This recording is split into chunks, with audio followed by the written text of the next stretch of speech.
Bonjour à tous et à toutes, j'espère que vous allez bien. Bienvenue sur Événementiel. Aujourd'hui, nous allons aborder la thématique que nous avons parlé la dernière fois, le pardon dans le cadre des abus. C'est une vidéo que vous avez beaucoup demandé et on est vraiment heureuse et honorée de pouvoir l'aborder avec vous. Mais aujourd'hui, à titre exceptionnel, ce n'est pas moi qui vais faire l'interview. Et non, aujourd'hui, c'est notre amie Élise ici présente. Bonjour Élise. Hello tout le monde! Hello! Et également, nous avons avec nous Justine Robichaud qui sera aussi de la partie. Justine, comment vas-tu? Je vais très bien. Et toi, Mélina, ça va? Très bien, merci beaucoup. Un peu stressée, mais ça va aller par la suite. Je passe la main immédiatement à Élise et je te remercie infiniment pour ton aide. Yes. Merci beaucoup, Mélina, de me passer le relais. Je ferai aussi bien que toi. En tout cas, je l'espère. Nous allons ensemble aborder une thématique qui malheureusement touche bien trop de gens. Comment pardonner après avoir subi un abus? Nous sommes réellement conscients avec l'équipe que c'est un sujet assez sensible. Donc, nous allons essayer du mieux que nous le puissions de l'aborder avec beaucoup d'humilité, vraiment avec beaucoup de délicatesse, mais surtout avec beaucoup d'authenticité, les filles. OK?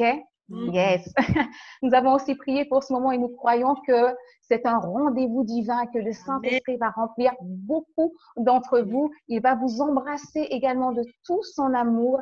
Mais il y a une chose qui est certaine. Je suis certaine qu'il va vous donner sa détermination et sa force pour prendre une décision, celle de pardonner et enfin se saisir de cette destinée glorieuse pour chacun d'entre vous. Yes. Alors, on y va ensemble. On va écouter deux merveilleux témoignages. Comment passer justement de ce brisement suite à l'abus jusqu'à la restauration. Un long chemin parfois, mais qui passe par le pardon. Et c'est possible aussi pour toi. Je vais les répéter tout au long du live. Pardon, déjà d'avance. Hein? Mais vous allez aussi être encouragés. Dis-moi, Justine, on va commencer par toi si tu veux bien. Certains ne te connaissent pas, n'ont pas encore ce privilège. Alors, est-ce que tu peux te présenter en quelques mots? Oui, bien sûr. Bon, eh bien, je suis Justine Robichaud. Je suis canadienne. Je pense que vous allez le voir un petit peu pendant l'entrevue. J'ai un certain petit accent. On est en France depuis 14 ans. Donc, je suis, je dirais, une femme épanouie dans un mariage épanoui avec mon mari depuis 26 ans. J'ai deux filles. Alors, deux, elles sont des jeunes femmes maintenant. Et je suis, bon, mon travail, je dirais, c'est conférencière et aussi, je suis épouse de pasteur, donc je seconde beaucoup mon mari à l'église, dans différents projets avec les soins pastoraux pour apporter la parole, dans différents aspects. Donc, voilà, en gros, qui je suis. Ça donne envie, Justine, mais je sais que tu es passée par des temps difficiles et ça a commencé par l'enfance. Alors, est-ce que tu peux juste nous raconter le début de l'histoire? Oui, c'est à l'âge de 5 ans environ. Ma mère elle m'a eu fille-mère et puis elle avait un couple d'amis qui était très gentil, qui faisait partie d'un corps même médical, une bonne famille qui, voilà, qui donnait une très bonne image et on avait été invités à leur résidence secondaire à l'époque pour passer quelques moments de vacances l'été. Mais malheureusement, cette famille, ils avaient 4 adolescents, dont 3 garçons. Et puis, c'est là, pendant cet été-là, que moi, j'ai été abusée sexuellement de la part de ces 3 garçons. Donc, à un certain moment donné, ma mère était avec moi pour les vacances, mais après, elle devait partir pour travailler. Donc, elle m'avait confiée à cette famille. Et c'est alors qu'elle n'était pas là, que voilà, j'ai été abusée par ces 3 garçons, ces 3 adolescents. Suite à cela, mais il y aura des conséquences parce que j'imagine qu'on n'est pas abusé et puis tout d'un coup, on se lève et tout va bien. Je suis juste épanouie et Non, heureuse de vivre. non, non, non, ça c'est sûr. Tout de suite après, mon comportement a changé. Une chance que ma mère l'a remarqué. Elle m'a fait parler. J'ai pu, voilà, lui dire ce qui s'est passé. Elle m'a cru parce que je sais que c'est pas toujours le cas pour beaucoup de femmes. Donc, elle a tout de suite aussi coupé les liens avec ces personnes-là. Mais moi, j'ai été pris après, je dirais, avec la honte, la culpabilité. Je me sentais sale. De ça, je crois, est sorti aussi beaucoup des tocs. J'avais des tocs, différents tocs, où tout devait être droit, bien placé, mais c'était vraiment exagéré. J'ai eu aussi des pensées de suicide assez fortes. j'avais une forme, un dégoût aussi de tout ce qui était forme d'affection, même quelque chose de sain, de juste simple. Toute forme d'affection, vraiment, je n'aimais pas. Et aussi, j'avais peur des hommes, ce qui est tout à fait normal, je crois. Et par la suite, j'ai aussi, comment je dirais, il y a une porte qui s'est ouverte, je dirais, concernant la pornographie, alors que j'étais petite, que j'avais que 7 ans. Et voilà. Ouais. Donc, ça a été les effets secondaires, je dirais, de tout ça. Il y a donc des conséquences suite à l'abus. Oui. Ouais. Mm-hmm. Mélina, de ton côté, je te connais comme une jeune femme déterminée à ne pas laisser son passé la submerger. Mais ah oui, c'est vrai, je te connais comme ça.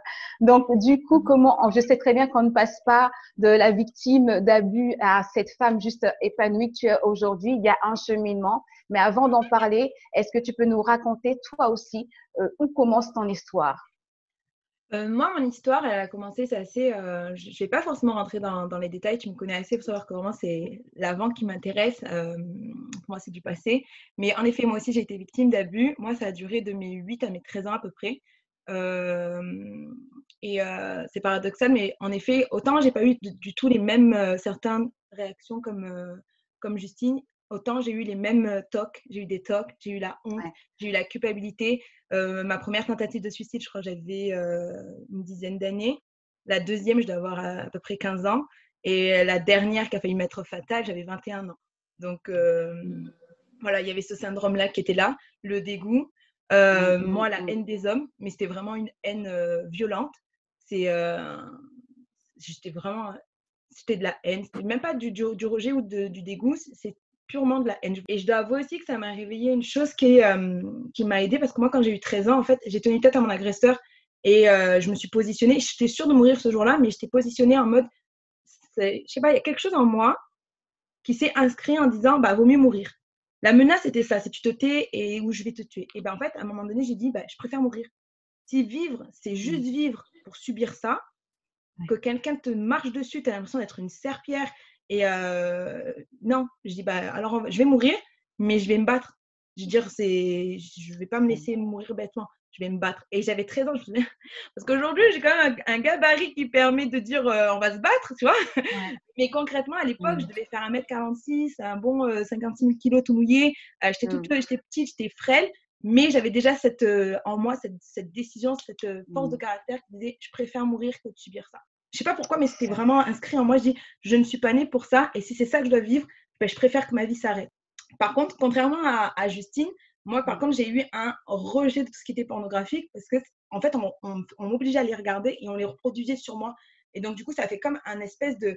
Ça nourrit de la haine encore plus forte et ça fait vraiment un rejet sur cette dimension-là et même une incompréhension générale de tout ce qui était la sexualité et tout le reste, quoi.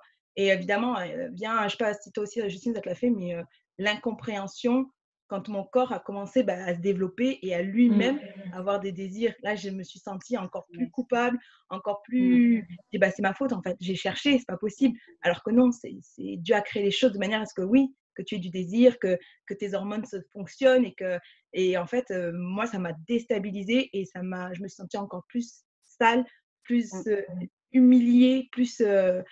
j'avais encore plus gros dégoût de moi-même. Voilà, j'ai pas été dégoûtée des hommes, j'ai eu la haine des hommes.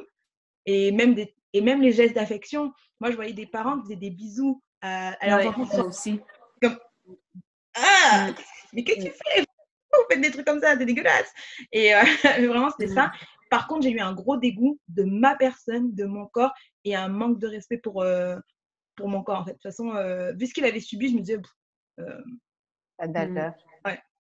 Moi, je peux ajouter concernant la pornographie, la façon que c'est arrivé, c'est tout simplement, j'étais chez des amis, on jouait à cache-cache et c'est mon ami qui s'est dit, je vais compter, tu vas te cacher. Et ce que j'ai fait, je suis allée me cacher sous le lit de ses parents. Et là, j'ai fait face, j'avais 7 ans, j'ai fait face à plein de magazines de porno. Je ne sais pas, peut-être qu'elle n'était pas au courant que son père était pris avec ça. Et quand j'ai vu ces images, j'ai eu mal au cœur, je ne me suis pas sentie bien, mais j'ai eu cette pensée qui est venue dans mon esprit alors que j'étais petite, qui me disait, tu as peur, tu n'aimes pas, mais regarde. Plus tu vas regarder, plus cela va te protéger, va t'endurcir dans un sens et ça ne te fera plus peur. Et c'est ça qui m'a comme... dans lequel j'ai comme cru à ça. Et puis, je connaissais pas Dieu à l'époque et tout. Bon, je remercie Dieu aujourd'hui. La pornographie n'était pas aussi accessible dans mon temps qu'aujourd'hui. Aujourd'hui, c'est au bout du téléphone. Les jeunes, dans les écoles, dans la cour d'école, ils peuvent échanger n'importe quoi. Donc, voilà, je voulais juste voilà, mettre une petite parenthèse sur cette... Mais c'est impressionnant parce que du coup, c'est vrai que, comme je dis, cette pensée-là, on a des réflexes qui se disent pour de survie. Ben, moi, en fait, la pensée, ça a été réussi pour leur prouver. Réussi pour leur prouver que qu'ils ont voulu te détruire, ben, c'est toi qui vas les détruire. Et c'est ouf parce que c'était vraiment, quand je vais les détruire, ben, je vais être reconstruite. C'est réellement dans une mentalité de destruction. Ah oui, moi, je voulais moi, j'étais vraiment en mode de haine, vengeance et ouais, moi, j'ai basculé totalement dans la méchanceté gratuite et gratuite, je sais pas comment dire gratuite, c'est que j'aimais pas faire le mal pour le mal, mais en fait, les hommes représentaient mon agresseur et certaines situations représentaient ce que j'avais vécu et je me suis promis plus jamais. Donc, en fait, toute ma vie était une espèce de combat permanent de c'est tu vis ou tu meurs. C'est tuer ou être tué, en fait. C'est vraiment ça, à un moment donné. Donc, jusqu'à ce que, de toute manière, l'une comme l'autre, vous allez faire une belle rencontre, celle de Jésus. Et Justine, toi, tu vas rencontrer Christ. Je n'ai pas dit que c'est du jour au lendemain que les choses vont évoluer jusqu'à ce que tu pardonnes, mais tu rentres réellement dans ce processus-là, Justine. Oui, alors j'ai rencontré Jésus, j'avais 9 ans. Alors j'étais justement dans une période de pensée de suicide qui était forte et c'est au travers un ami de ma mère qui était chrétien qui m'a présenté à Jésus, qui m'a parlé de Jésus. Et c'est spécial parce qu'il ne se doutait pas qu'un enfant de 9 ans ait tout ce bagage. Donc, et puis, je dois dire que j'ai vécu... oui, un changement en moi, c'est-à-dire j'étais rassurée, j'étais plus paisible. Je me sentais aussi plus protégée. Jésus était mon ami. Je me sentais aussi pardonnée. Donc, mais après, comme tu dis, ça a été un processus parce qu'on fait face à notre sexualité quand on arrive dans l'adolescence, quand on a des fréquentations, même quand on se marie, après même quand on a des enfants. Donc, ça a été un processus, mais le moment le plus fort a vraiment été, je dirais, à l'adolescence, au travers de la prière du Notre Père, qui est venu vraiment tout, je dirais, bousculer des choses qui étaient peut-être enfouies là, à l'intérieur de moi. Donc ouais, ça a été au travers le Notre Père. Ouais. Et pourquoi ça t'a autant touché? Pourquoi ça m'a autant touchée? Bien, je connaissais cette prière depuis longtemps parce que j'allais dans une école catholique, j'avais été pensionnaire et tout. Et à un moment donné, vraiment, je l'ai lu. Et lorsque je suis arrivée sur cette fameuse phrase qui dit « Pardonne-nous comme nous pardonnons à ceux qui nous ont offensés ». Donc, j'aimais pas le « comme ». Parce que le « comme » mettait cette condition. Si je pardonne pas, je suis pas pardonnée. Et là, j'ai dit, Seigneur, je te comprends pas. C'est pas à moi de pardonner puisque c'est moi qui ai l'abusé, c'est moi qui ai la victime. Alors, voilà, je ne comprends pas. Et Dieu, je pense, savait que j'avais peur aussi, cette peur des hommes. Et le verset qui m'est venu par la suite à l'esprit, c'est pour ça que c'est bon d'être dans la parole parce que le Saint-Esprit utilise la parole et c'est elle qui nous libère, c'est la vérité vous affranchira et vraiment c'est vrai. Et ce qui est venu à mon esprit, c'est l'amour parfait bannit la crainte. Amen. Et là, j'ai compris pourquoi il fallait pardonner parce qu'il est impossible de pardonner vraiment, réellement et d'avoir peur en même temps. Mais là, le truc, c'est que moi, je faisais face OK, j'ai découvert qu'il fallait que je pardonne, mais je n'avais pas envie. Par la suite, j'ai découvert, OK, je dois pardonner. Seigneur, je veux le faire parce que j'ai besoin d'être libérée, mais j'y arrive pas. Et ce que à un moment donné, je me souviens, c'est vraiment dans des moments seuls, cœur à cœur avec Dieu, où j'ai vraiment prié et j'ai vraiment pleuré et j'ai dit, Seigneur, je sais que je dois pardonner. J'ai pas envie, mais je veux le faire et aide-moi, montre-moi comment. je veux pardonner. Et je me suis, je ne sais pas pendant combien de fois j'ai répété cette phrase et pendant combien de temps, mais je pleurais. Et là, j'ai eu cette image encore de Jésus à la croix. Lorsque Jésus va dire à la croix, « Père, pardonne-leur parce qu'ils ne savent ce qu'ils font. » Et ce qui est venu dans mon esprit, c'est Dieu n'est pas là dans le ciel en train de dire, là, je te demande de pardonner, un point, c'est tout, pardonne et puis continue ton chemin. Mais Dieu est tellement compatissant qu'il veut nous donner une raison aussi pourquoi pardonner. Parce que Jésus a dit, Père, pardonne-leur parce qu'ils ne savent ce qu'ils font. Jésus avait le pourquoi. Et ça m'a emmené à penser justement à ces personnes. Et la pensée qui m'est venue à l'esprit, c'est, Justine, ne penses-tu pas que si rien ne leur serait arrivé à eux, ils auraient agi comme ça avec toi? Ils ont probablement, eux aussi, un passé. Il y a probablement quelque chose qui a été fait, qui fait que tu t'es retrouvé dans cette situation et qui t'ont fait ce qu'ils t'ont fait. Et ça m'a ouvert les yeux. Ça a mis une compassion dans mon cœur, ce que je ne m'attendais pas du tout. Et je me suis retrouvée en train de prier pour eux et d'avoir une compassion. Wow. Et là, j'ai vu et j'ai été inondée d'une paix et de l'amour de Dieu. Et là, j'ai compris que j'étais en train de vivre vraiment le pardon. Donc, et puis, ça a été l'élément, je dirais, déclencheur fort dans ma vie pour, par la suite, après, garder aussi le pardon et puis le cultiver et puis aller vers vraiment un chemin de guérison. Ouais. Garder, ça m'interpelle, garder et cultiver le pardon. Qu'est-ce que tu veux dire par là? Ben, c'est-à-dire que, comment je dirais, donc, on peut le perdre à un certain moment donné. Parce que le pardon, c'est un choix, c'est pas une émotion, c'est un choix. Yes. Si on attend d'avoir la bonne émotion pour pardonner quelqu'un, eh ben, on peut attendre très, très longtemps. Mais une chose que je sais, c'est que... Ouais. Et si on attend que l'autre change ou que l'autre vienne nous demander pardon, on peut attendre très, très longtemps. Ah ouais, c'est ça. Donc, le pardon, c'est un choix. Mais je dirais qu'une fois qu'on prend ce choix, il y a des émotions qui suivent, qui sont les bonnes émotions qui sont données par Dieu.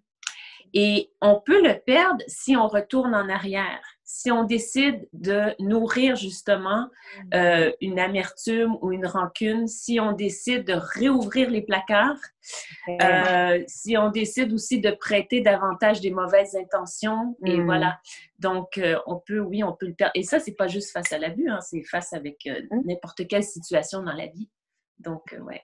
Parce que même, c'est vrai que dans le processus du pardon, c'est que parfois, c'est comme tu fermes une porte et tu dis « je ne retourne plus », mais tu as des situations de vie qui fait que tu te rappelles. Ça te rappelle. Ouais. Et c'est quand tu as un rappel comme ça, c'est un nouveau choix de ta part de dire « je ne vais pas réouvrir l'ancienne porte, je vais traiter celle qui vient de s'ouvrir.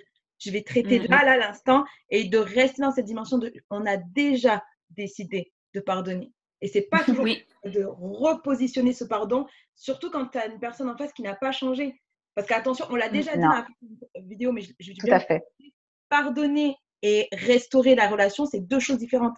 Pardonner, c'est pas se remettre en difficulté avec la personne, mais du coup, on peut avoir des personnes en face qui gardent la même attitude et toi, tu dois maintenir ton pardon. Justement, Mélina. Pardon. Vas-y, Justine, je t'en prie. C'est pas grave, mais aussi pardonner, ce n'est pas nier le mal qui nous a été fait.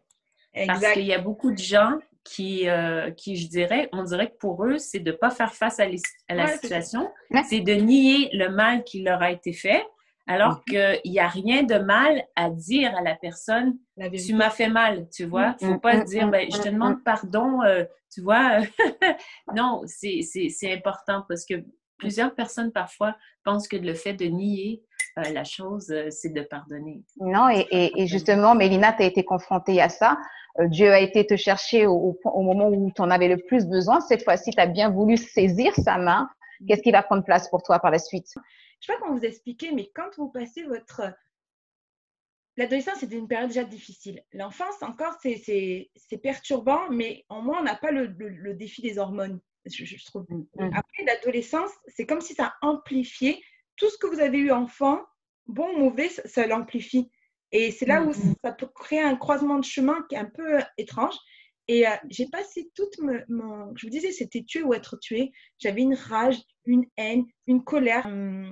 Et là, d'un coup, je sais pas, d'un coup, tu as une paix qui vient. d'un coup, tu as un fardeau qui tombe et tu sais pas comment l'expliquer, mais toi qui souriais, parce qu'il faut faire attention, hein, j'avais toute l'apparence d'un ange, hein, sauf que qui s'y frotte s'y pique. J'avais tout l'extérieur d'un ange. En plus, je vous dis, j'étais petite pendant longtemps avant de grandir d'un coup. Donc, j'avais vraiment cette typologie de morpho que tu as envie de protéger, tu as envie de prendre dans tes bras, alors que j'étais une horreur à l'intérieur, quoi. Et à ce moment-là, c'est comme si d'un coup, j'ai laissé tomber mon masque, j'ai laissé tomber cette fausse apparence, j'ai laissé tomber tous ces faux semblants et j'avais vraiment quelqu'un en face de moi qui m'aimait pour qui j'étais et qui me disait « je vais venir t'aider ». Et ce soir-là, j'ai reçu cette parole qui a bouleversé mon cœur. C'était « Mélina, je vais te faire justice en toutes choses et je te laverai de toutes tes souillures ». Et quand tu as été victime d'injustice, victime d'abus, ta faim et soif que d'une chose, c'est qu'on rétablisse ton nom, qu'on te redonne la dignité perdue, quand là, justement, tu te sens sale, tu te sens souillé, tu as besoin juste qu'on te mette un nouveau vêtement, qu'on couvre cette nudité qu'on t'a arrachée et tu as envie de justice. J'avais vraiment faim et soif de justice. Là, à ce moment-là, je suis passée par toutes les phases, je dirais, du deuil presque. Parce qu'il a vraiment fallu que je fasse un deuil de cet événement. Il a fallu que je fasse un deuil de cette situation, de cette colère, de cette haine, de cette rage, un deuil de ces abus. Et moi, j'ai vécu tout. C'est-à-dire que première année de Je donne mon cœur au Seigneur, j'ai vraiment fait un déni total je disais tout à l'heure, Justine, c'est que j'ai fait comme si de rien n'était. J'ai dit, même cette personne-là, je dis, c'est pas grave, maintenant j'ai Jésus, tout ça. Sauf que ce que j'aime avec la parole, c'est que j'aime beaucoup la parole, comme disait Justine, elle est vraiment un soutien. Il faut savoir que, Justine, la dernière fois, tu me l'avais dit, et là, je veux vraiment le verbaliser aussi, c'est les plus belles victoires dans cette situation, dans le lieu secret. Mes plus belles victoires. Et c'est dans le lieu secret, des tête-à-tête avec Dieu. Et donc, du coup, dans un tête-à-tête avec Dieu, le Seigneur me dit, Mélina, parle, ce secret est en train de te tuer. J'ai lâché ce secret. Et c'est là que le processus a commencé. Et du coup, deuxième étape, après le déni, la colère. Je suis une victime. C'est moi je suis une victime. Plaignez-moi. Moi, ma Nina, regardez ce que j'ai subi, regardez ce que j'ai souffert. Et moi, j'ai porté plainte. Moi, j'avais vraiment à cœur de porter plainte. Je voulais confronter la chose. Je voulais qu'il sache qu'il m'avait fait du mal. Je voulais qu'il paye. Mais vraiment, j'ai fait toutes les étapes avec le Seigneur. Et je crois que c'est une des plus belles choses. C'est que, une phrase qui m'a apaisée, moi, c'est qu'il a dit « Créons l'homme à notre image ». Et dans notre image, il a mis nos émotions. Et je pense que toutes ces émotions-là, la seule émotion, honnêtement, que Dieu n'a pas créée, c'est la honte. Parce qu'elle est venue avec le péché. Mais toutes nos émotions, c'est Dieu qui nous a données. Et donc, je me suis longtemps cachée en faisant des beaux sourires alors que j'avais de la haine en moi. Là, cette fois-ci, je voulais vraiment exprimer mes émotions et j'ai pu les exprimer avec Dieu et il a été compatissant.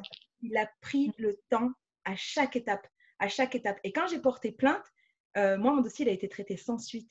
Et ça a été une première étape parce que là, je n'ai pas compris. J'ai dit, mais tu avais dit que tu me ferais justice en toutes choses. Et en fait, il fallait que je fasse le deuil de la justice humaine et que je saisisse par la fois une justice que Dieu allait me donner. Et ça a été très, très dur. Toi, je veux vraiment te dire deux choses. Pour les personnes qui ont vécu des abus comme moi et qui ont ce souhait de confronter, moi, je pense que ce n'est pas à nous de vous dire oui, non. C'est à vous de prendre la décision. Chaque victime a la capacité de savoir ce qu'elle est capable de supporter ou pas. Chacune réagit différemment. Regardez, Justine et moi, on a eu chacune notre parcours, mais on sait toutes les deux, on a une valeur commune, on s'appuie sur Christ. Donc, appuyez-vous sur Christ, demandez-lui conseil, il va vous aider, le Saint-Esprit va vous guider, il va vous soutenir. Par contre, sachez-le, moi, j'ai porté plainte, ça a été très douloureux, très compliqué par rapport à ma famille, parce que c'est un sujet tabou, ils n'ont pas su comment réagir. C'est pour ça que, au nom de toutes les personnes qui ont parlé de leurs abus et qui n'ont pas eu une oreille attentive, moi, je vais vous demander pardon pour toutes ces personnes-là, parce que c'est tellement horrible que, déjà, nous, pour l'avoir vécu, c'est horrible, mais il faut savoir que dans l'entendement, elles ne peuvent pas gérer l'information, tout simplement. C'est pour vous dire, en prison, même les personnes, tous les prisonniers, les condamnés pour viol sur mineurs, ont un espace isolé, parce que même pour les prisonniers, des personnes qui sont détenues pour des meurtres, mais même dans leur esprit, ça, toucher un enfant, c'est pas concevable. Toucher, c'est pas concevable. D'accord? Et c'est assez choquant. Donc, du coup, autant vous dire que même pour des personnes lambda, avoir l'information, dire ma fille, ma soeur a subi ça, surtout c'est que 80% malheureusement des abus ont lieu dans le milieu familial, enfin ou du moins le milieu proche. Donc c'est encore plus, généralement l'agresseur est un proche, donc il y a le côté affect qui joue aussi. Donc voilà, je vous demande pardon pour toutes ces personnes qui ne vous ont pas écouté. C'est pour ça qu'on est là aujourd'hui, parce que nous, on vous écoute. Nous, on vous entend. On veut vous aider à sortir de là. Mais s'il y a bien une personne qui vous écoute, qui est là, c'est Jésus. Et au moment où tu entends ces mots, je veux vraiment que Jésus te saisisse, qu'il vienne t'apaiser, que son Saint-Esprit vienne te consoler, que tu n'es pas tout seul ou toute seule. Jésus est vraiment avec toi. J'ai à cœur de le dire, j'ai à cœur de partager maintenant et de dire qu'il va t'accompagner. Laisse-lui ses émotions, quelle que soit l'émotion, comment elle est, parle avec lui, fais-lui confiance, il va t'accompagner. Et moi, je sais que donc, si vous voulez porter plainte, ça a un coût, ça coûte. Mais par contre, derrière, c'est que après, vous n'êtes pas obligé. Sachez-le, il y a des personnes qui n'en ont pas besoin. Donc, ne vous mettez pas dans une situation. Justine, toi, tu n'as pas porté plainte, hein, il me semble. Non, moi, je n'ai pas porté plainte parce que, un, j'étais petite. Deux, ma mère a vraiment tout coupé. Donc, moi, ma protection, j'ai senti qu'elle venait de la part de ma mère. Peut-être si j'aurais été plus grande, comme tu dis, chaque histoire est unique.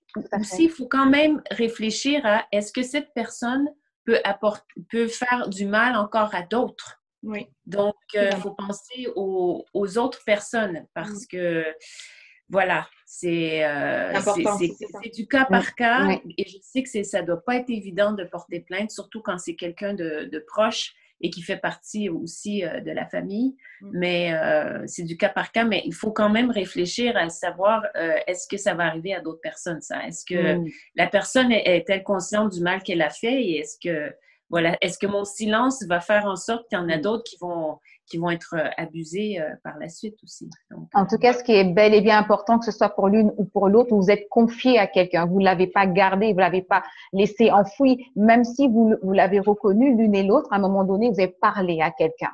Oui. En fait, parler avec quelqu'un de confiance. C'est ça. Ouais. Parce que tout ce qu'on garde dans les ténèbres, l'ennemi joue avec. Mais quand tu le donnes, tu l'amènes à la lumière, Christ commence déjà à faire son œuvre. Après, c'est voir, comme elle disait, il faut s'entourer des personnes de confiance, des bonnes personnes, des personnes qui, ne va pas avoir un désir malsain. Parce que moi, par exemple, quand je témoigne de ça, je ne rentre pas forcément dans les détails. Et Justine, elle en a partagé pareil. Parce que parfois, c'est juste du voyeurisme. Parfois, on se demande juste, ah oui, et laquelle a le plus souffert? Non, un abus, c'est un abus. On t'a tripoté, on t'a... Qu'importe la situation, un abus, c'est un abus. Même ça peut être un abus psychologique, c'est interdit. On n'a pas le droit de faire ça. Point barre. C'est ton corps, c'est ta personne, on n'a pas le droit de jouer avec comme si tu ne valais rien ou tu ne ressentais rien. Non, c'est interdit. Qu'est-ce que vous pensez l'une comme l'autre? Imaginons, j'ai pas forcément quelqu'un de confiance, ou ça s'est passé, imaginons dans ma famille, je ne peux pas me confier à ma mère, mon père ou autre, mais me confier à un professionnel. Est-ce que c'est en inadéquation avec ma foi ou bien au contraire, je peux aussi être accompagnée par un professionnel? Justine, qu'est-ce que tu penses? Moi, je suis accompagnée personnellement. Ouais. Oui, on peut être accompagné par un professionnel, surtout s'il n'y a pas personne alentour en qui on a confiance. Voilà. Et où on peut se confier aussi dans quelqu'un à l'église en qui on a confiance ou des amis. Mais sinon, oui. Moi, je sais que ces 3 dernières années, j'ai une personne qui me suit, pas dans la dimension du pardon, mais c'est juste, moi, je te l'ai dit, hein, moi, j'avais un peu l'image du professionnel, on va le dire, hein, concrètement, on parle de psychologue, là, mais moi, j'avais l'image du psychologue qui te remonte jusqu'au sein de ta mère, quand tu es dans son ventre, dans le fœtus. Moi, j'étais en mode, non, gars, j'ai pas le temps, ça y est, c'est passé, c'est derrière. Mais hors de question que je laisse ces 5 années où j'ai été abusée déterminer toute mon existence. Non. Je veux m'en sortir, je veux qu'on avance, je veux aller droit devant. Mais malheureusement, j'ai dû constater quand même que j'avais quand même un angle de vue qui était obscurci sur certains domaines. Par exemple, moi, je suis toujours célibataire, mais une des démarches qui a fait que je suis encore célibataire, c'est que j'ai eu pendant très longtemps peur du mariage. Justement, tu parlais de mariage et Justine a cette grâce par rapport à toi et moi, Mélina. C'est d'être déjà mariée et de pouvoir nous dire est-ce qu'on peut être épanoui dans le cadre du mariage et dans tous les domaines, même quand on a traversé ce type d'épreuve? Oui, bien sûr. Surtout que j'ai écrit un livre là-dessus en binôme avec mon mari. Oui, je le veux, un mariage épanoui. Donc, tout ce qu'on enseigne ou qu'on écrit, c'est parce qu'on le vit. En tous les cas, c'est comme ça pour moi. Et donc, oui, c'est possible de vivre un mariage épanoui. Je dirais que surtout aussi même dans le domaine de la sexualité. Mais pour que le mariage, justement, puisse être épanoui, je crois que, vous savez, on est dans une société qui est très sexualisée. Et même avec Hollywood et tout ça, on voit que les gens se mettent à nu très facilement et très rapidement.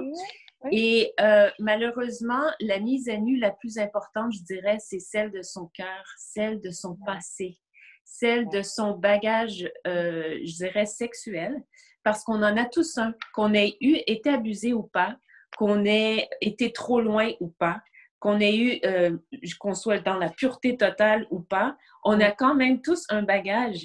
Et malheureusement, avec les années, ayant parlé avec des femmes qui se sont mariées, qui ont été abusées, beaucoup d'entre elles se sont pas mises à nu lors des fiançailles, n'ont pas partagé justement à leur conjoint leur vécu. Elles ont gardé ça et bien sûr, ça a affecté leur mariage. Donc, ça, je dirais que c'est un des premiers conseils importants parce que de toute façon, c'est un signe de confiance aussi. Et plus on a confiance en notre conjoint, plus on peut s'ouvrir aussi à notre fiancé, plus on peut parler et plus ça l'enracine aussi l'amour. Donc, c'est quelque chose de très simple, mais ça, c'est la première porte vers justement un mariage équilibré, un mariage épanoui, un mariage heureux en ce qui concerne l'intimité dans le couple. Ouais. Le rôle de l'époux est donc plus qu'important, sa contribution. Oui, je dirais parce que, bon, on sait, il y a plus de femmes ont été abusées que d'hommes, mais il y a des hommes aussi qui ont été abusés. Donc, indépendamment le conjoint, que ce soit le mari ou la femme, je crois qu'ils vont être utilisés comme un instrument de restauration et aussi de guérison. Donc, au contraire, le conjoint est très, très, très important. Et plus on peut en parler, mieux c'est. Parce qu'on peut en parler ensemble, on peut prier ensemble, on peut rechercher aussi, découvrir la volonté de Dieu dans tout ça. Et puis, ça va faire en sorte aussi que le conjoint va comprendre lorsqu'il y a des moments peut-être plus difficiles. Donc, il ne va pas prendre les choses personnelles, ça va être différent. Donc, c'est très, très important, oui. Ça donne envie, Justine. Mélina, tu dis que justement maintenant tu envisages l'avenir d'une manière différente. On n'est plus bloqué au mariage. Alors comment on se prépare? Moi, c'est vrai que du coup, depuis que je fais ce travail-là, c'est quand j'ai commencé à justement avoir envie, quand la peur a commencé à me quitter et que j'ai dû être honnête avec moi-même, de me dire oui, en effet, oui, je veux me marier, je veux être amoureuse, aimer, être aimée, mais il y avait cette crainte-là qui était là. Et puis, il y a cette dimension que c'est comment la personne va recevoir l'information, comment… c'est assez particulier. Donc, c'était un domaine qui me faisait un peu peur. Mais par contre, je dois avouer une chose, c'est qu'il y a un domaine où je loue Dieu. C'est que c'est drôle parce qu'il y en a beaucoup qui me disent « Ouais, en plus, tu as peur peut-être d'avoir l'intimité dans le cadre du mariage. » À l'heure actuelle, c'est vraiment pas une peur que j'ai. Comment vous dire, c'est que de ce côté-là, j'ai comme… je dis toujours, j'ai une bonne sexualité pour une femme célibataire. C'est que je n'ai pas peur d'attendre mon mari et de rester fidèle à moi-même et de dire, voilà. C'est-à-dire, voilà, j'attends vraiment le mariage, j'attends vraiment. Et du coup, je me dis, je veux vraiment honorer ce mariage-là. Et quand j'ai commencé à vouloir prier pour mon mari, à être honnête avec moi-même et à commencer à prier pour mon mari, du coup, je me suis dit, je veux pas lui faire subir. Il y a des choses que je ne pourrais gérer que dans le cadre du mariage. C'est sûr et certain. Je pense que c'est des choses que j'imagine même pas qui peuvent sortir. Par contre, tout ce que je peux traiter là, je veux le traiter. J'ai pas envie de faire l'autruche et de me dire… et puis un jour, d'un coup, mon mari, il dit un truc et puis j'ai tout qui capote, qui explose et je pète un câble. Non, ça, je préfère pas. Donc, je préfère traiter avant. Et je pense même que, comme elle a dit Justine, moi, un des éléments là qui va être très important pour moi, c'est la manière dont je vais pouvoir me confier à lui sur ça, sur cette dimension-là. Parce que là, j'en témoigne en public et tout ça, mais concrètement, en parler à une personne one-to-one à qui tu envisages de passer ta vie, je pense que c'est comme, c'est devenu, en fait, ce qui était un peu ma peur et mon opprobre, est devenu comme, je sais pas te dire, c'est comme si Dieu l'avait valorisé en disant, et pourquoi tu t'appuierais pas sur ça pour savoir si c'est vraiment comme un check de plus. Comme une validation. C'est vraiment ce qu'il te faut pour toute ta vie. Tu Tu vois, parce que qu'on le veuille ou non, on l'a dit, on va travailler dessus, mais c'est un cheminement, c'est un processus. Moi, j'ai eu des combats parce qu'il faut savoir que moi, j'ai renoncé à ma justice quand Dieu m'a dit, j'accepte la justice que tu me donnes dans le ciel et je crois que cette justice, je l'ai. Mais Dieu, quand il te fait justice, ça ne veut pas dire qu'il va tuer la personne ou qu'il va attaquer la personne. Nous, on a la justice, on entend qu'il y a un des deux qui doit payer. Mais concrètement, si c'était vrai, ben, on aurait dû payer parce que nous, on est au bénéfice d'une injustice. Christ, c'est quand même la plus belle injustice qui existe et c'est pour ça qu'on vit. Donc, si on avait dû payer parce qu'il est monté à la croix, ce serait plus la grâce. Et donc, un peu, c'est ça que j'ai dû comprendre. Mais par contre, pardonner, moi, j'ai pardonné, mais la douleur, elle est toujours là. Quand tu as encore mal, parce que je veux être dans le processus de pardon. J'ai dit, au début, ça a été, je dois pardonner. Après, ça a été, ok, je veux pardonner, je peux pardonner pour arriver à je pardonne. Mais ça a été tout un cheminement parce que tu veux pardonner à un moment donné, mais tu as trop mal en fait. Tu as tellement mal, c'est ta douleur qui te tient et qui te dit, mais oui, mais si on pardonne, est-ce que on le relâche, on va nous le refaire? Est-ce que ça va recommencer si on pardonne? Est-ce qu'on va... Et c'est de là que tu dois, comme elle disait, faire confiance à Dieu et dire l'amour parfait de Christ bannit la peur. Et tu te dis, ok, je te fais confiance, j'ai plus besoin de me protéger. Moi, je disais, c'était tuer ou être tué. Et en fait, j'ai compris que non, en fait. C'est que Christ est ma victoire. Donc, je dis, ok, je te laisse gérer. C'est toi qui me protège. Voilà, c'est lui qui me protège, c'est lui qui me défend. Mais du coup, il y a plein de choses que du coup, j'ai pris conscience. Et moi, pareil, j'ai énormément de compassion qui est venue pour mon agresseur, pour cette personne-là. Et j'ai vraiment c'est comme si je me trouvais devant un tribunal et j'avais tous les chefs d'accusation et c'est comme si Dieu était le juge et qu'il me disait, ben, donne-moi ta liste d'accusations, elle est véridique, je vais donner mon jugement. Si tu le souhaites, je peux donner mon jugement. Mais j'entendais les larmes de Dieu et pareil, et Dieu pleurait pour cette personne qui m'avait agressée. Et d'un coup, j'ai réalisé, mais en fait, Dieu aime cette personne. Parce que c'est une âme qu'il a créée et il ne l'a pas créée. Il n'y a aucun gamin qui se réveille en disant quand je serai grand, je serai pédophile. Parce que concrètement, c'est de ça dont on parle. Il n'y a aucun gamin qui se dit à 5 ans, bah, moi, grand, je serai pédophile. Donc, c'est qu'encore une fois, je vais comprendre comme Justine, c'est qu'il y a dû avoir quelque chose chez cette personne. Et ça a mis de la compassion en moi. Et c'est comme si j'avais dit, ok, je déchire le papier. Je dis, Seigneur, ouvre le ciel. C'est bon. Aucune âme ne me sera redemandée. Ouais. Aucune âme ne me sera redemandée. J'ai eu une compassion pour cette personne. J'ai pleuré pour cette personne. Et je peux te dire que même encore aujourd'hui, ce qui me tient dans le pardon, c'est toujours cette émotion de compatir, ouais, je veux libérer le ciel. Je veux qu'il ait accès au ciel. Et je veux que... Ça a été choquant comme image la première fois que je l'ai vu. Mais aujourd'hui, je suis en paix avec ça. C'est qu'un jour, je me suis vue au ciel avec cette personne en train de louer Dieu. Et j'ai dit Amen. J'ai dit Amen. J'ai dit, ok Seigneur, c'est pour ça que tu l'as créé. Tu ne l'as pas créé pour aller alimenter l'enfer. Tu l'as créé pour qu'il ait une vie en abondance, les projets de paix et non de malheur. Et j'ai dit, ok, je ne serai pas un obstacle au projet que tu as prévu pour cette création, pour ta création. Donc j'ai dit, ok, aucune âme ne sera redemandée et j'ai libéré. Et du coup, j'ai dit, par contre, je ne veux pas faire porter ce fardeau à mon mari. On est d'accord. Je ne veux pas faire payer quelqu'un d'autre. Les substituts, là, c'est fini. J'ai dit, moi, j'ai brisé des personnes pour leur faire payer à la place de mon agresseur. J'ai dit, ça aussi, là, c'est fini. Et à plus forte raison, souvent, quand on est mal, c'est nos proches qui prennent le plus. Ceux qui sont le plus proches de nous qui prennent les premières balles. Et ça, je veux plus.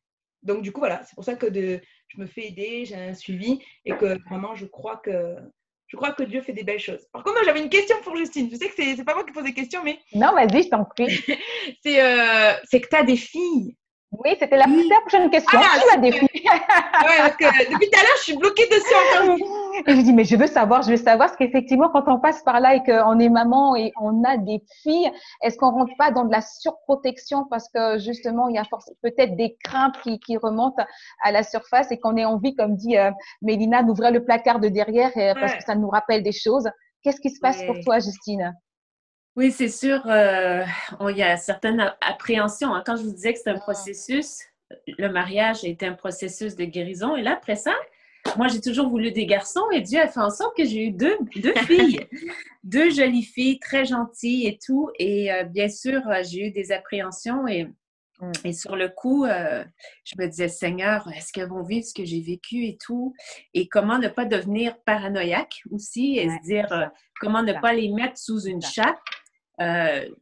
Ma plus grande appréhension, je crois que c'était de les élever d'une façon comme si elles seraient élevées dans la peur des hommes, la peur de... Donc, c'était d'avoir cet équilibre-là.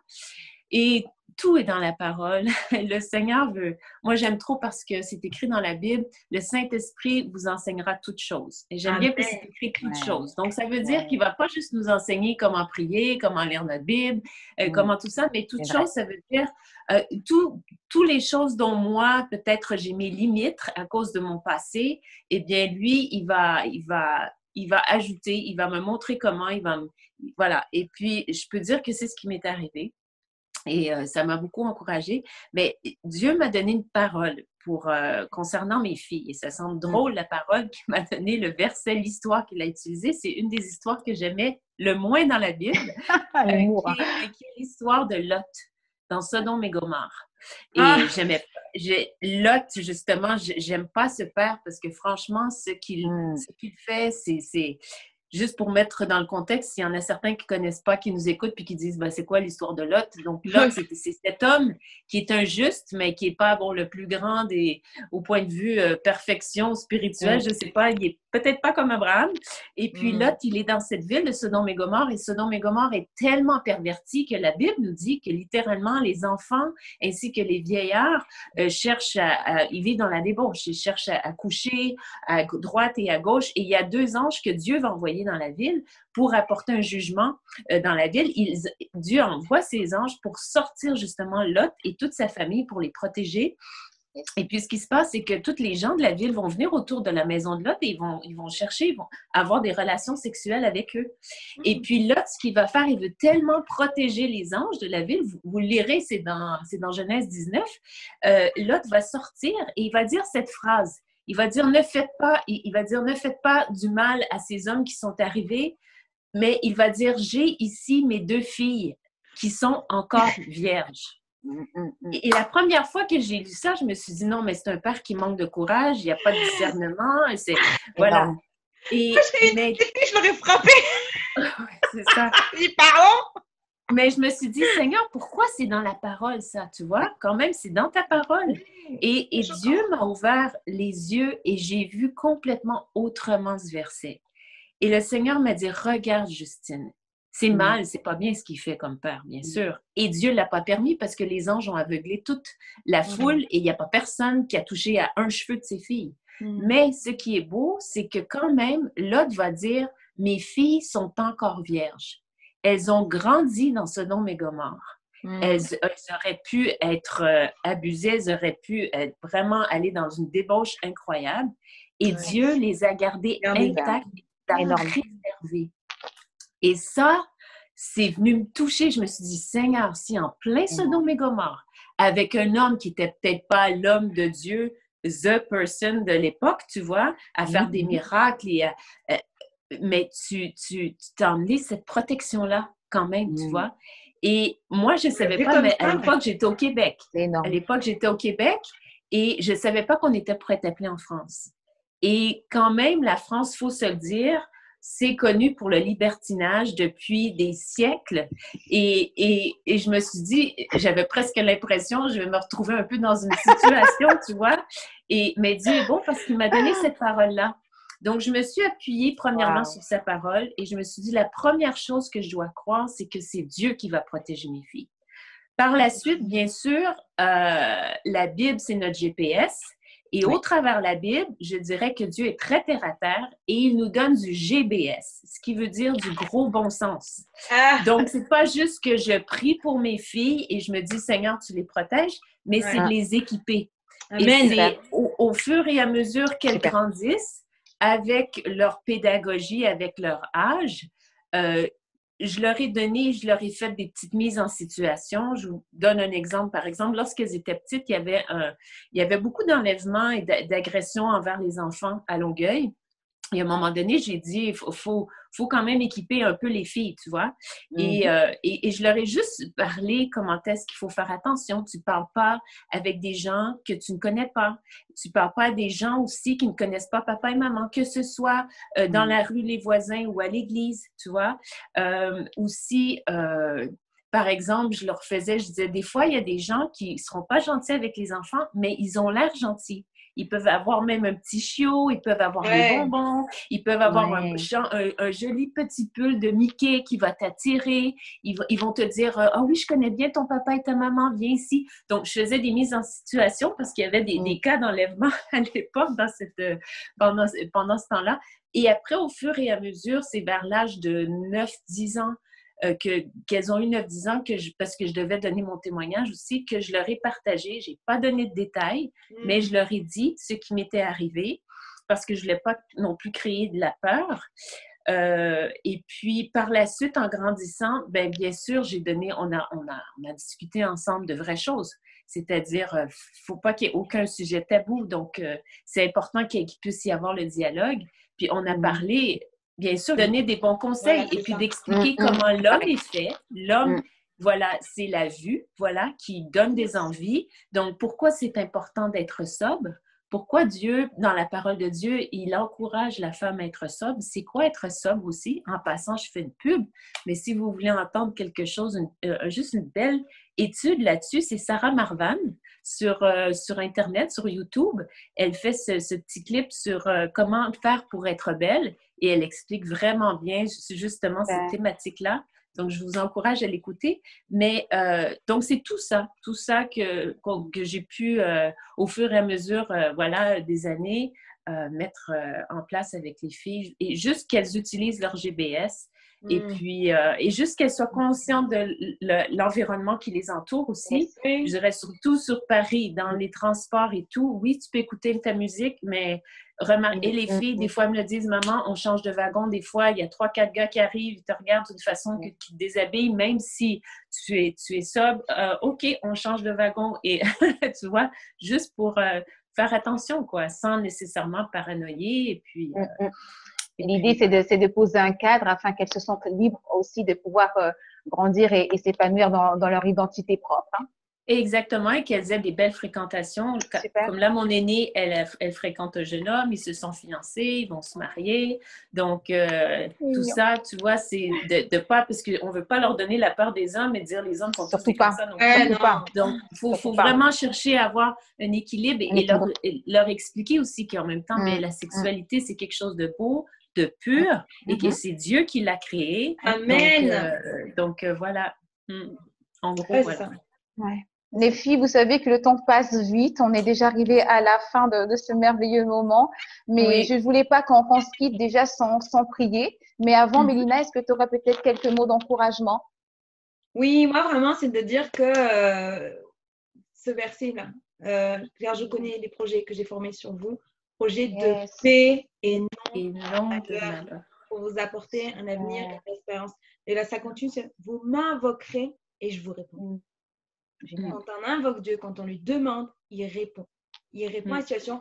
Les situations que vous vivez, Dieu ne les valide pas, mais il vous donne la capacité de surmonter, de grandir, de les utiliser. Aujourd'hui, souvent, je dis aux filles, si j'étais là en train de parler, de vous témoigner en vous disant « Ah, alors moi, j'ai jamais rien arrivé dans ma vie, je vis que du succès, mais je viens vous parler de vous qui êtes abusé, je vais vous donner un conseil. » On s'entend qu'il y aura un truc. Et comme je dis aussi, je n'ai pas demandé à ce que ça m'arrive et je ne pense pas que Dieu ait validé ça. Mais en attendant, c'est là. Dieu m'a sorti de là et je veux vraiment dire à toutes ces. J'appelle ça des Mélina parce que je me dis toutes ces personnes qui sont encore retenues captives, prisonnières ou autres. Ben, si tu as besoin d'une voix pour parler pour toi, on veut être là. D'une oreille pour qu'on t'entende, on veut être là. Et surtout, Christ est là. Donc, t'isole pas, reste pas seul. N'hésitez pas à envoyer des messages.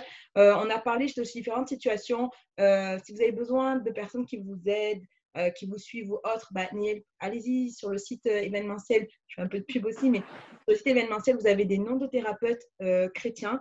Vous avez la possibilité aussi, moi, si vous voulez, j'ai pensé à ça tout à l'heure, mais si vous voulez un peu les procédures pour des personnes qui veulent porter plainte et qui veulent le faire, qui sont un peu perdues, n'hésitez pas à envoyer des questions. Et je ferai au mieux pour vous répondre, vous donner une démarche.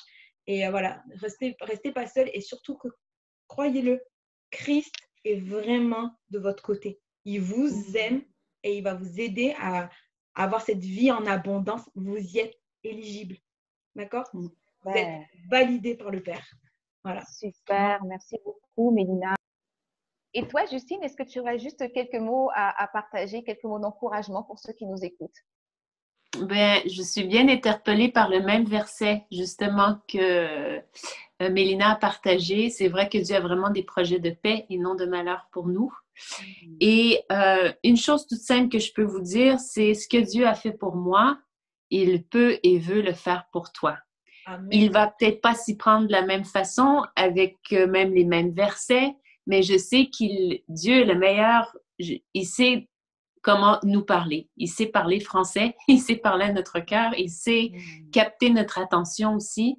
Et ce qui est merveilleux, c'est que lorsqu'il parle, en même temps, il y a quelque chose qui produit, sa parole est action, et il y a quelque chose qui prend place dans nos vies. Donc, tout simplement, ce qu'il a fait pour moi, pour Mélina, il va le faire aussi pour toi. Et ne minimisez surtout pas les moments seuls, les cœur à cœur avec Dieu. Bien sûr, c'est bien, c'est bon d'en parler. C'est facile de mettre sa confiance et de dire on va recevoir de l'aide quand on parle à quelqu'un, voilà, en chair et en os qui est devant nous et qui a peut-être même tous ses diplômes et tout ça. Mais je vous dirais que la plus grande partie du travail, de la restauration, de la libération qui a pris place dans ma vie, ça a été dans ces moments seul à seul avec Dieu, où j'ai vraiment été honnête et authentique avec Dieu et où j'ai pris le temps, tout simplement, Amen. dans sa parole. Et c'est ça qui a vraiment été vraiment les points tournants dans ma vie concernant le processus et le chemin de guérison concernant les abus. Super, Lis ta Justine. Bible et prie à chaque jour. Priez chaque jour. Oui. Ouais. Justine, est-ce que si tu veux bien prier, s'il te plaît, pour toutes ces personnes qui auraient été victimes d'abus et qui justement ressentent encore ce manteau de culpabilité, de honte et plein d'autres choses qui les empêchent justement à oser pardonner comme vous l'avez fait tous les deux? D'accord. Oui, bien sûr, ça me fera plaisir. Super. Ô Seigneur Jésus, nous venons devant toi. Nous savons que tu es avec nous, tu es avec chacune des femmes en ce moment ou des personnes qui écoutent cette entrevue, cet entretien que nous avons eu ensemble. Seigneur, je crois que tu t'es manifesté, que tu as déjà commencé à parler à leur cœur. Et je sais que ce que tu as fait pour nous, tu vas le faire aussi pour chacune d'entre elles qui désirent bien s'ouvrir à toi, te donner une chance. Parfois, on donne des chances à tellement d'autres personnes, mais pourquoi ne pas, peut-être pour certaines qui nous écoutent en ce moment, te donner une chance à toi? Parce que tu es vraiment la solution. Tu es le seul qui peut vraiment nous libérer et nous rendre capables de pardonner et aussi que ce vécu devienne une chose passée. Dans ta parole, c'est écrit que toutes choses anciennes sont passées et tout devient nouveau. Et Seigneur, c'est vrai, c'est une réalité. Je prie que celles qui prient en ce moment avec nous, qu'elles puissent passer de la connaissance peut-être de ce verset à l'expérience, Seigneur, que ça devienne l'expérience de leur vie, Seigneur. Oui, Seigneur, vraiment, et je sais, Seigneur, il n'y a que ton esprit pour venir les rassurer, pour venir aussi leur donner ce dépôt de foi nécessaire qu'elles ont besoin pour te faire confiance, pour pardonner et pour croire à cette parole que tu as dit, que tu es venu pour nous donner des projets de paix et non de malheur, Seigneur. Merci, Seigneur, pour tout, Seigneur, ce qui va prendre place dans la vie de chaque personne. Et aussi, on te prie tout simplement pour les conjoints, pour certaines qui sont peut-être mariées, les conjoints de ces femmes ou de ces personnes qui ont été abusées. On prie vraiment qu'ils soient un agent de guérison et de restauration. Merci, Seigneur, pour ton intervention divine dans ma vie, dans celle de Mélina et dans tellement d'autres femmes aussi. C'est dans ton précieux nom que nous avons prié. Amen. Amen. Wow. Amen, amen. Amen. Merci beaucoup, Justine. Merci également, Mélina. C'était un délicieux moment. Je crois en la puissance du témoignage. Vous savez pourquoi, les filles? Parce que le témoignage rend accessible, tout est possible. Amen. Donc, ça veut simplement dire s'il l'a fait pour Mélina, il l'a fait pour Justine, il peut le faire pour toi. C'est un cri et j'espère que tu vas oser pardonner. Prépare-toi vraiment à voir ta vie transformée, mais de l'intérieur. L'état de ton âme va changer. Et je le crois, je le déclare, et dans le nom de Jésus. Allez, Amen. D'accord. Merci, Élie. Merci. Ouais, Ciao, À c'était super bientôt. ce temps. À bientôt.